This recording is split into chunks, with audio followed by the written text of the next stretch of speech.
मऊगंज में शांतिपूर्ण विरोध पर जेल। मऊगंज प्रशासन की कार्रवाई पर उठे बड़े सवाल। पीड़ित पक्ष ने न्याय की गुहार लगाई। शांतिपूर्ण विरोध करने वालों को जेल भेजे जाने पर अधिवक्ता पंकज मिश्रा ने कहा, यह लोकतांत्रिक अधिकारों पर चोट। मऊगंज का प्रशासन पंग जैसा हो गया है। निष्पक्ष कार्रवाई की आशा मऊगंज प्रशासन से नहीं की जा सकती है।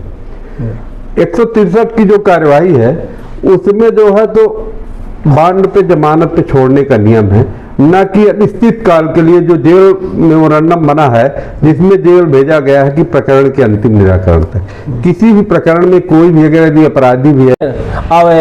अभी हम ये पूछ रहे हैं कि इस देश में क्या दो कानून है?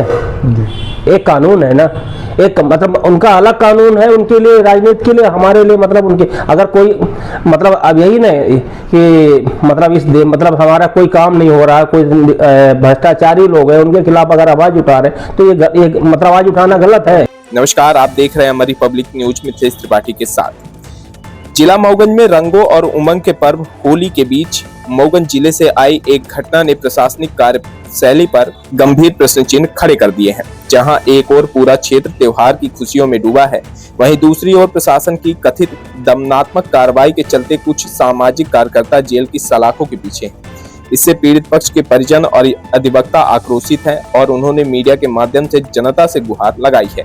मामला अनुविभागीय दंडाधिकारी एसडीएम द्वारा पारित आदेश से जुड़ा है, जिसे पीड़ित पक्ष ने एक तरफा और विधि विरुद्ध बताते हुए प्रथम सत्र न्यायाधीश के न्यायालय में चुनौती दी है।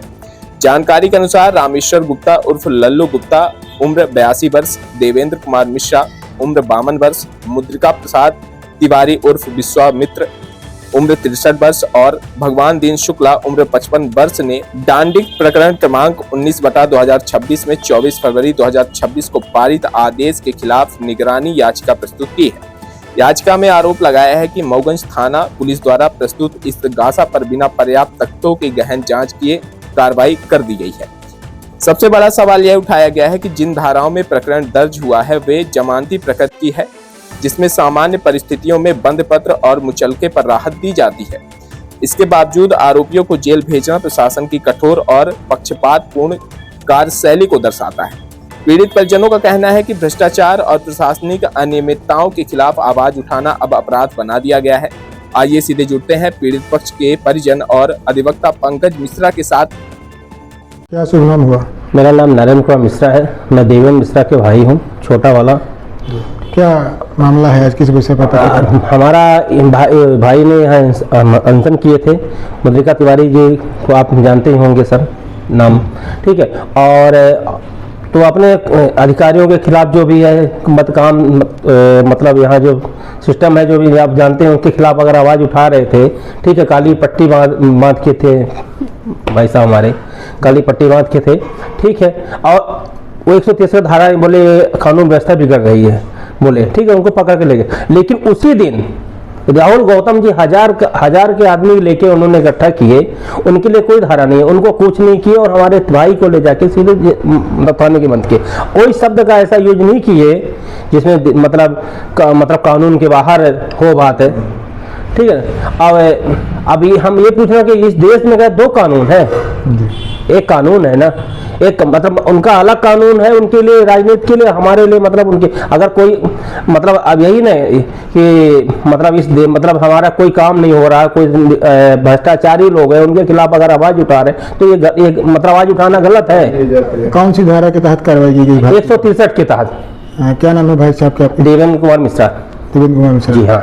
उसके लिए क्या न्यायालयीन प्रक्रिया में आप आगे क्या कर रहे हैं? अभी वो हम जब अंदर बंद है, अभी तक कोई छूटे नहीं। एसडीएम के पास गया, मैंने सब लगाया, एसडीएम बोले अभी नहीं, वो मतलब वो बोलते हैं एसडीएम साहब के लगता है दबाव है ऊपर से, क्या मालूम कैसा क्या है, अभी तक कोई जमानत नहीं। मैं कोर्ट में भी लगा, वो भी उनका भी बोल रहे हैं मैं देख रहा हूँ कानून के, देख रहा हूँ कैसा क्या पढ़ाई कर रहा हूँ। बेबात अब वही बात है हम लोगों का, आज 5 दिन से लगातार हमने आगे पीछे दौड़ रहा हूँ मऊगंज। कितने लोग हैं जेल के अंदर इस पूरे मामले? अभी 4 लोग हैं, मेरा 4 लोग। अब हम ये पूछ रहे हैं 5 के काम बोलते हैं 5 लोगों को ना, लेकिन 4 लोगों को बता देखो 30 धारा तोड़ रहे थे। नहीं बताइए, 4 लोग थे और ये काली पट्टी बांधे थे, ये बात सच है। कोई ऐसा कुछ शब्द का यूज भी नहीं कर रहे थे। क्या मांग करेंगे आप प्रशासन से इस पूरे मामले? यही है कि क्या अपने देश में 2 कानून है क्या? वहीं पर 1000 राहुल गौतम जी वहां पे 1000 को आदमी लेके बैठे हैं जो है, उनको कुछ नहीं किया गया, उनके ऊपर धारा है, कुछ नहीं लगा उनको, कुछ वो कानून में नहीं तोड़े धज्जिया, और हमारे भाई को ले जाके गिरफ्तार करके कर दिया अंदर। ये क्या है? वो राजनीति है, राजनीति के दबाव की वजह से, कुल मिला के कदम राजनीतिक दबाव में उठा, राजनीति के दबाव से हुआ है। मेरा ये मानना है कि ये प्रजातांत्रिक देश है, इस प्रजातांत्रिक देश में कानून की मर्यादाओं में रहकर विरोध प्रदर्शन करना यह जायज़ है, और कानून में इस पे कोई प्रतिबंध नहीं है कि अपन जो है तो कानून के दायरे में रहकर किसी चीज़ का विरोध करें।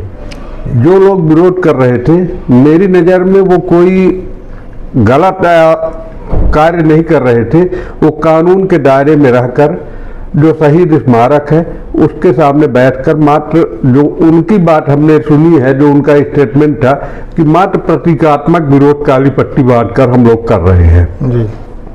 इस देश में काली पट्टी बांधकर किसी का विरोध करना, अगर यदि यह कानून का उल्लंघन होगा तो जो 1000 व्यक्ति जो है तो जाके जिंदाबाद मुर्दाबाद के नारे, अगर 163 की धाराएं लगी हुई थी तो 1000 लोग जाके भाजपा के कार्यकर्ता जो है तो जाके वहां पे कलेक्ट्रेट परिसर में वहां पे नारेबाजी किए, तो क्या उन्होंने कानून का उल्लंघन नहीं किया? इसी से समझ में आता है कि प्रशासन की क्या भूमिका है। तो प्रशासन एक पक्षी कार्रवाई का समझते हैं। निश्चित तौर पर प्रशासन जो है तो आज के समय में मऊगंज का प्रशासन पंग जैसा हो गया है। निष्पक्ष कार्यवाही की आशा मऊगंज प्रशासन से नहीं की जा सकती है। 163 की जो कार्यवाही है उसमें जो है तो बांड पे जमानत पे छोड़ने का नियम है, न कि अनिश्चित काल के लिए जो जेल मेमोरेंडम बना है जिसमें जेल भेजा गया है कि प्रकरण के अंतिम निराकरण तक। किसी भी प्रकरण में कोई भी अगर यदि अपराधी भी अगर दोषी भी है तो ऐसा कहीं भी कानून में व्यवस्था नहीं है कि उसको अंतिम निराकरण तक के लिए जेल में भेजने की व्यवस्था है। लेकिन जो अनुभागीय अधिकारी ने जो आदेश पारित किया है उसमें लिखा है अपने आदेश के अंतिम पैरे में कि प्रकरण के अंतिम निराकरण तक इन्हें जेल में निरुद्ध रखा जाए। एक तरफ यह भी कहा जाता है, बताया जाता है पुलिसकर्मियों द्वारा, अधिकारियों द्वारा बताया 7 साल से जो कम की धाराएं हैं तो मामला नहीं होता है। वही बोल रहे हैं कि जमानत मुचलके पे उनको छोड़ना चाहिए था। अगर कहीं शांति भंग की संभावना भी रहती है तो 24 घंटे के लिए आदमी हिदायत के तौर पर उनको रखता है, लेकिन ऐसा नहीं है कि निश्चित काल के लिए उनको जो है तो प्रकरण के निराकरण तक के लिए जेल, मतलब प्रकरण का निराकरण 151 की जो कार्रवाई होती है 163 की तो 6 महीने की होती है। मैं प्रकरण का निराकरण 6 महीने समय लगता है तो 6 महीने उनको जेल में निरुद्ध रखा जाने का आदेश पारित किया गया है अनुभागीय अधिकारी द्वारा। 6 महीने तक। हाँ, तो इस पूरे घटनाक्रम को आप क्या दोषपूर्ण मानते हैं? चूंकि मुद्रिका प्रसाद त्रिपाठी जी हैं, हमको ये लगता है जी कि जो वर्तमान में अधिकारी हैं उनको विधि का ज्ञान नहीं है। हो सकता है विधि का ज्ञान होता तो ऐसी कार्यवाही, ऐसा आदेश पारित न करते। तो प्रशासन को आप क्या मैसेज देना चाहेंगे? आप एक मऊगंज के जागरूक नागरिक और अधिवक्ता होने के नाते, जो मैं प्रशासन से ये मांग करूंगा कि जो भी यहाँ पे अधिकारी बैठे हुए हैं, कार्यपालिक दंडाधिकारी, इनको जो है तो स्पेशल ट्रेनिंग होनी चाहिए। इनको कानून का ज्ञान होना चाहिए कि कानून की क्या सीमाएं हैं, उनको क्या अधिकार हैं, उनके क्या कर्तव्य हैं। उनको निश्चित तौर पर एक ट्रेनिंग की आवश्यकता है। बिना ट्रेनिंग की अगर यदि उनको रखा जाएगा तो इसी ढंग के आदेश पारित होंगे। ऐसे में तो मऊगंज का हर एक नागरिक सुरक्षा में विरोध तो कोई किसी गलत कर ही नहीं सकता है किसी बात। ऐसी स्थिति में कोई भी नागरिक कानून के दायरे में भी रहकर किसी भी चीज का विरोध करने में डरेगा कि अगर कोई अधिकारी कर्मचारी या किसी प्रशासनिक या राजनीतिक व्यक्ति द्वारा गलत कार्य किया जा रहा है तो विरोध करने की उसमें हिम्मत नहीं जुटेगी कि वो विरोध कर सके, गलत का विरोध कर सके। जो ये नीतियां चल रही हैं, क्या प्रशासन की हिटलर शाही मानी जाएगी? बिल्कुल 100% हिटलर शाही है।